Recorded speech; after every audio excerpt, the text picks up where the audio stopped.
it is important for Western countries to avoid impeding Muslim citizens from practicing religion as they see fit.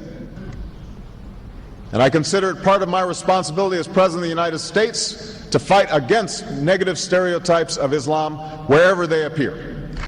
Wait a minute. Is it part of his responsibility as President of the United States to protect our Constitution or fight negative stereotypes of Islam? See, that's his priority. That's his priority there. He and from his own words, Phil. So that's why I wanted to get that, because what we just got through saying is the responsibility, the first responsibility of the politician is to protect the citizens of the country. What we see is a priority to protect illegals, and that was reinforced by the Pope. You opened up this rabbit hole for me to chase around. So I've got to go with this.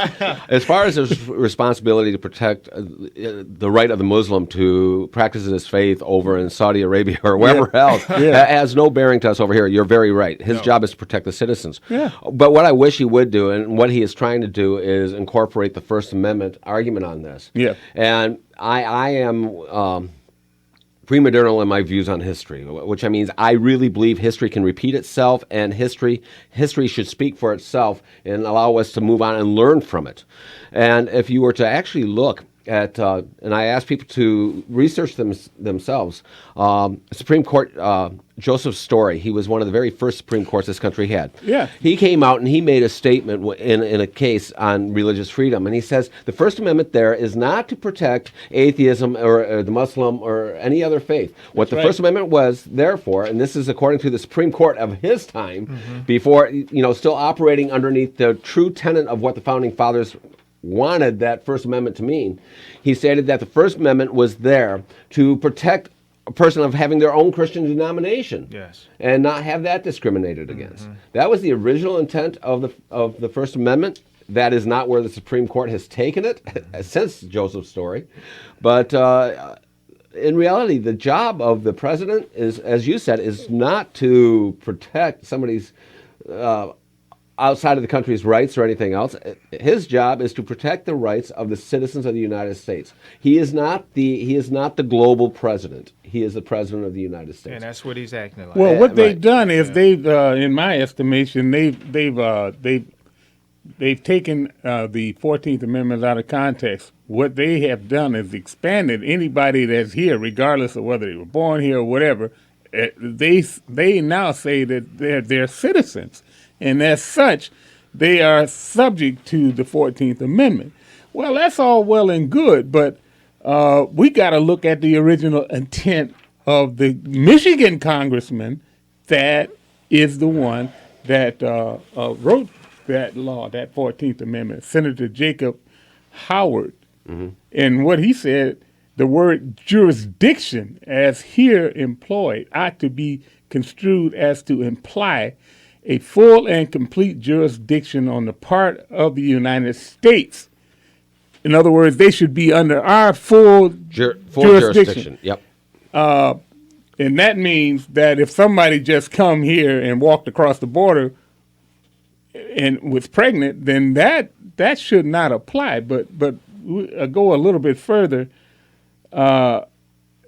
jurisdiction on the part of the United States, coextensive in all respects with the constitutional power of the United States, whether exercised by Congress, by the executive, or by the judicial department. That is to say, the same jurisdiction in extent and quality as applies to every citizen of the United States now.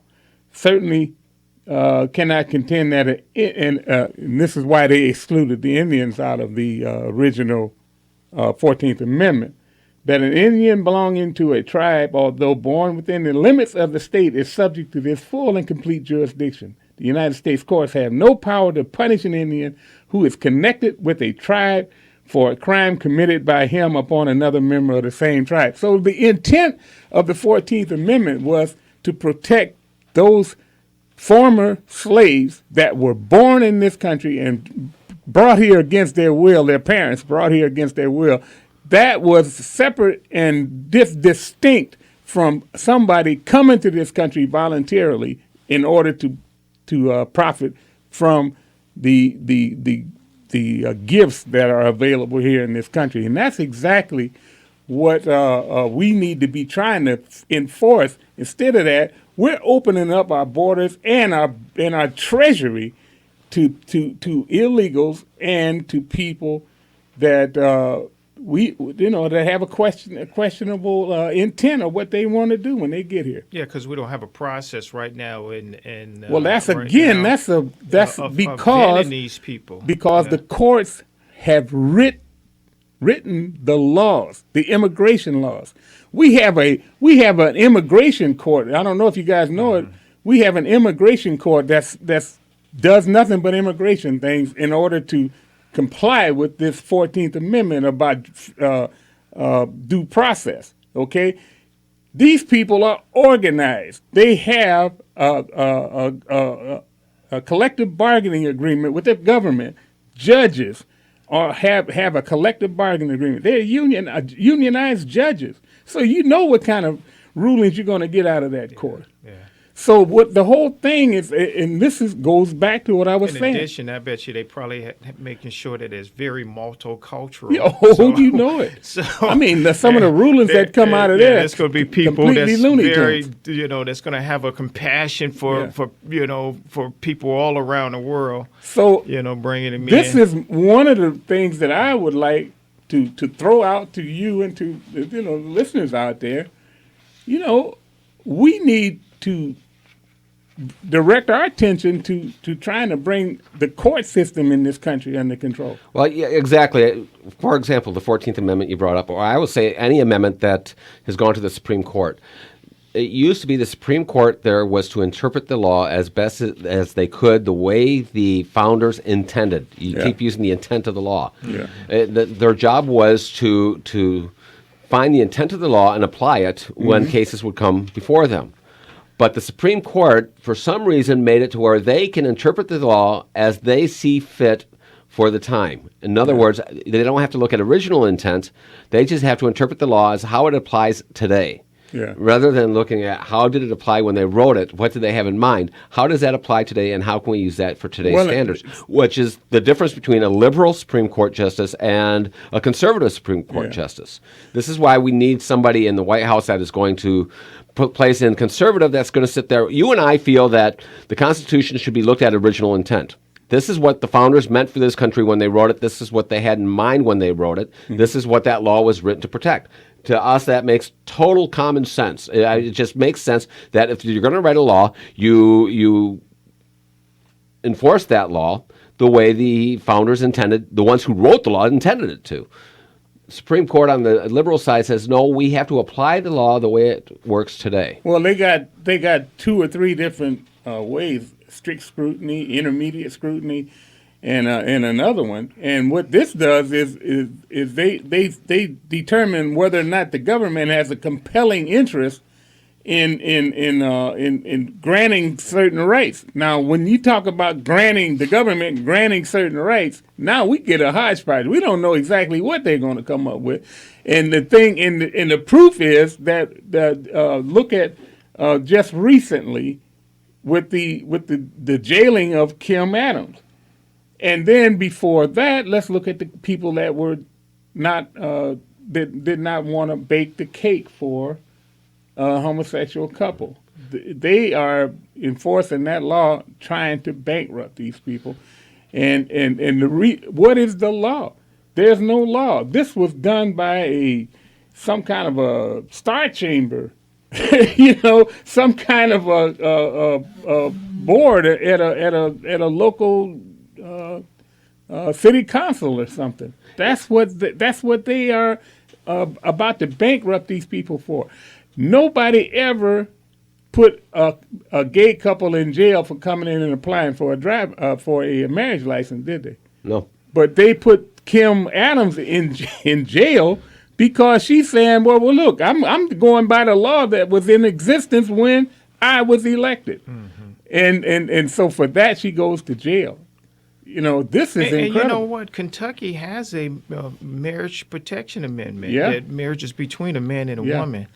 And so really that's what she was upholding. Again, it's something you went back over a few weeks ago, is that, what the Supreme Court did, it was just a ruling. Yes. That's all it was. It's not a law. And so but basically what they did was they struck down a law. Yeah. And I don't know how they could do that anyway, because what they struck down was done by referendum. The process by which you change the Constitution, amend the Constitution. At least they amended their state constitutions. Yeah. Well, they struck it down, but then again, you remember, the Congress and the Senate, they still under Bill Clinton, they still went through they went through the process. Yeah. They all did, and voted for DOMA too. Exactly right. And then and then each individual state had their own DOMA too, individually. Yeah, exactly right. So we had it two ways. Yeah. And so that ruling can't just it's superseding both. Then it's going to supersede the state, and it's superseding its own federal. And then if one thing the judges were supposed to, of course, what they did is they came up with over and over and over calling this law racist. And here's the thing. Prejudice. Yeah, and that's how they get you. And then they came up with that new word, marriage equality. Yeah, marriage equality. And the thing about it is that when the people actually go through the referendum process and get a law and write a law, go through all of that process and be struck down by the court, that's where we have got to start looking at. Mm-hmm. There's got to be some way to rein in the Supreme Court, because they are out of control. That's all it is to it. I mean, that's the definition of being out of control. If you don't mind, I would like to at least, because I promised your listeners I was going to cover a few things that Pope said. So we're going to go to a break. So, folks, if you'd like to get in on the conversation, that number is 734-822-1600. And take a few swats at the current events here. We'll be right back after these messages.